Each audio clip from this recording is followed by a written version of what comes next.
Петр Романович всю жизнь прожил один в глухом таежном селе на Амуре. Жизнь сложилась так, что его невеста не стала прямо перед их свадьбой, она погибла в автомобильной катастрофе. Оказалось, что Петр однолюб, за всю жизнь он так и не встретил больше женщину, с которой бы хотел связать свою судьбу.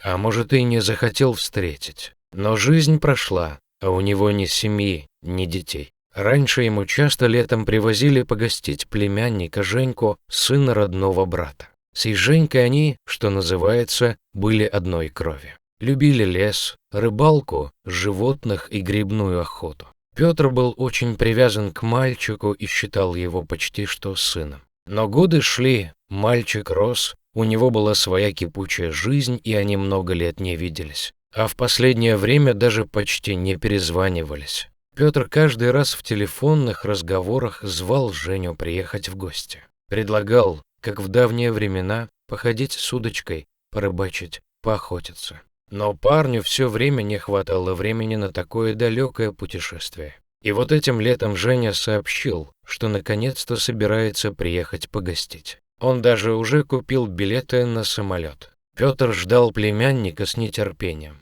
Будет с кем по тайге походить, да и поговорить, сидя у костра, о жизни, о судьбе. Очень не хватало Петру общения. В назначенный день собрался он ехать встречать племянника на железнодорожную станцию. Не успел одеться, как вдруг к дому подъехала машина. Высокий молодой человек расплатился с водителем и вошел в калитку. «Дядя Петя, ты что, совсем не узнал меня?» Это был Женя.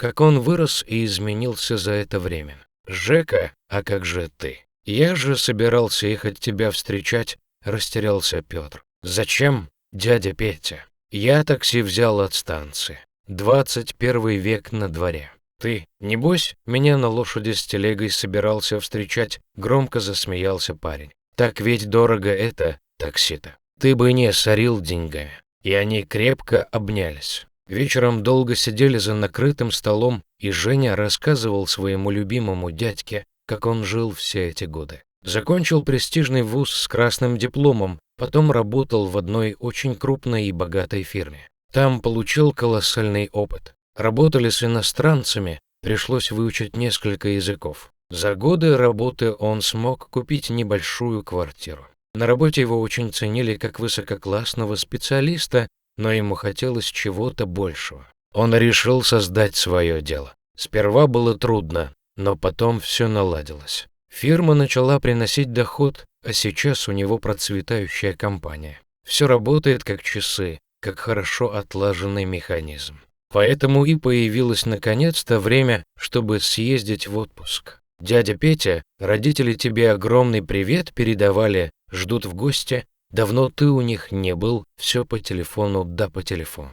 «Это да, надо съездить к брату, вот следующим летом обязательно выберусь». «Ну что ж, Жень, давай спать ложиться. Завтра в тайгу двинем на рыбалку». Засуетился Петр. «Я там тебе в твоей комнатке на 2 этаже постелил. Иди отдыхай с дороги».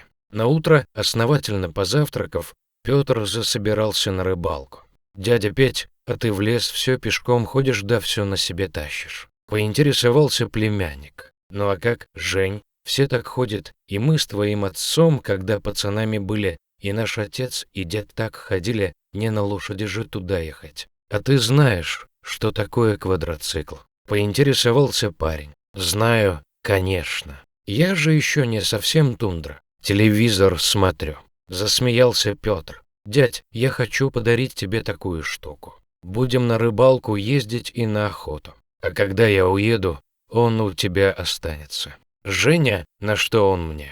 «Да хоть в соседнее село в магазин, за хлебом катайся. Я и отцу такой купил. Он теперь в своем дачном поселке самый крутой. Очень доволен. Так ведь дорого это, наверное, очень. Не дороже денег, дядя Петя. Позволь мне сделать тебе такой подарок. Я очень тебе благодарен за все, чему ты меня научил в этой жизни. Во всем том, чего я сейчас добился и имею, и твоя заслуга тоже есть. А потом эта штука такая универсальная, она везде пройдет. Ну, покупаем.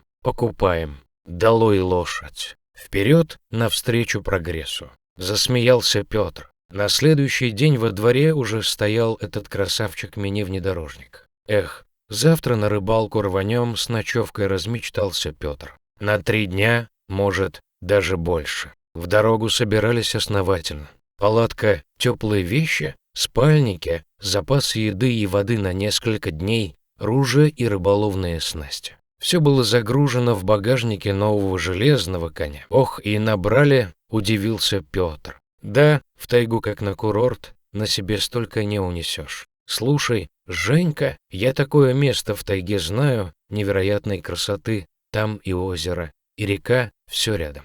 Рыбы много наловим, я за это ручаюсь. И место для лагеря тоже очень подходящее, поляна красивая, а вокруг лес первозданный. Дичи настреляем, рыбы наловим, ухи наварим, да и на новом транспорте туда удобно добираться. Решено. Ну, конечно, поехали в твое красивое место, и Женя завел квадроцикл. На поляну добрались довольно быстро и начали обустраивать лагерь, но солнце уже катилось к закату. Поставили палатку, устроили место для костра, даже успели чай с дымком заварить. Вкуснее такого чая нет ничего на свете, признался Женя. И так скучал дядя по нашим с тобой походам. Я тоже, отвечал Петр и крепко обнял племянника за плечи. К вечеру наловили рыбы, удовольствия не описать словами. Женя аж зажмурился. Просидели у костра допоздна, ночь была тихая и звездная. Мерно потрескивали угли в костре, в котелке закончилось ухо.